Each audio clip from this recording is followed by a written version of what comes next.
ఇందిరాగాంధీ అత్యవసర పరిస్థితిని విధించినప్పుడు అది భారత ప్రజాస్వామ్య చరిత్రలో అత్యంత చీకటి అధ్యాయాలలో ఒకటిగా నిలిచింది. కానీ అదే సమయంలో ఒక యువ విప్లవకారుడు భారతదేశ ప్రధానమంత్రి కావడానికి అది మార్గం సుగమం చేసింది. 1975 జూన్ 25 అర్ధరాత్రి ఇందిరాగాంధీ జాతీయ అత్యవసర పరిస్థితిని ప్రకటించారు. ఆ రాత్రికి రాత్రే భారతదేశం నిశ్శబ్దంగా మారిపోయింది. గంటల వ్యవధిలోనే ప్రతిపక్ష నాయకులను జైలులో పెట్టారు. దేశవ్యాప్తంగా పత్రికా స్వేచ్ఛపై ఆంక్షలు విధించారు. ఎటువంటి కారణం లేకుండా సంస్థలను నిషేధించారు. లక్ష్యంగా చేసుకున్న సంస్థలలో రాష్ట్రీయ స్వయం సేవక్ సంఘ్ కూడా ఉంది. దానిని నిషేధించి దానికి చెందిన వేలాది మంది స్వయం సేవకులను జైలులో పెట్టారు.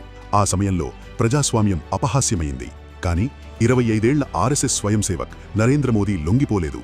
బదులుగా ఆయన ఆయుధాలతో కాకుండా అజ్ఞాతంలోకి వెళ్లి అరెస్టును తప్పించుకుంటూ పోరాడాలని ఎంచుకున్నారు. ఆయన ప్రకాష్ అనే మారుపేరును ఉపయోగించారు.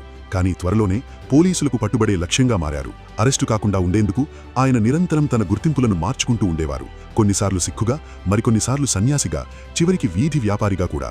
జనసమూహంలో కలిసిపోవడానికి ఆయన చేయగలిగిందంతా చేశారు.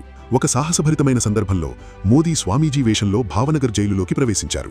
అక్కడ ఆయన ఖైదు చేయబడిన స్వయం సేవకులను కలిసి సమాచారం సేకరించి ఎవరికీ గుర్తుపట్టబడకుండా బయటకు వచ్చారు.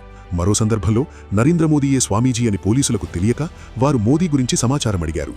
దానికి ఆయన ఆ పేరుతో ఉన్న ఏ వ్యక్తి గురించి తనకు తెలియదని తెలివిగా ఖండించారు. ఇందిరా వ్యతిరేక స్వరాన్ని అణిచివేయడానికి ప్రయత్నిస్తుండగా ఆయన సమాచార మార్పిడిని సజీవంగా ఉంచడానికి రేయింబవళ్లు పనిచేశారు. గుజరాత్ ఒక కీలక కేంద్రంగా మారింది. ఇక్కడ ఇందిర పాలనను బట్టబయలు చేసే లక్షలాది కరపత్రాలు ముద్రించబడి రహస్య మార్గాల ద్వారా పంపిణీ చేయబడ్డాయి.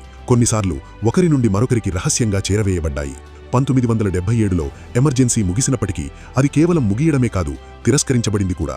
త్వరలోనే నిష్పక్షపాతమైన ఎన్నికలు జరిగాయి. ఇందిరాగాంధీ అధికారాన్ని కోల్పోయారు.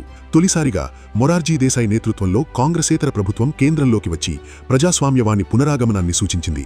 ఆ చీకటి రోజులు ఒక శక్తివంతమైన పాఠాన్ని మిగిల్చడమే కాదు, నరేంద్ర మోదీ వంటి నూతన తరం నాయకులు ఎదిగిరావడానికి ఒక మార్గాన్ని కూడా చూపించాయి. ఆ సమయంలో ఒక యువ స్వయం సేవకుడిగా ఎమర్జెన్సీ కాలంలో నిశ్శబ్దంగా పనిచేసిన ఆయన ఆ తదనంతరం తన జీవితంలో ఒక్క ఎన్నికలోనూ ఓడిపోకుండా ప్రస్తుతం భారతదేశ ప్రధానమంత్రిగా కొనసాగుతున్నారు.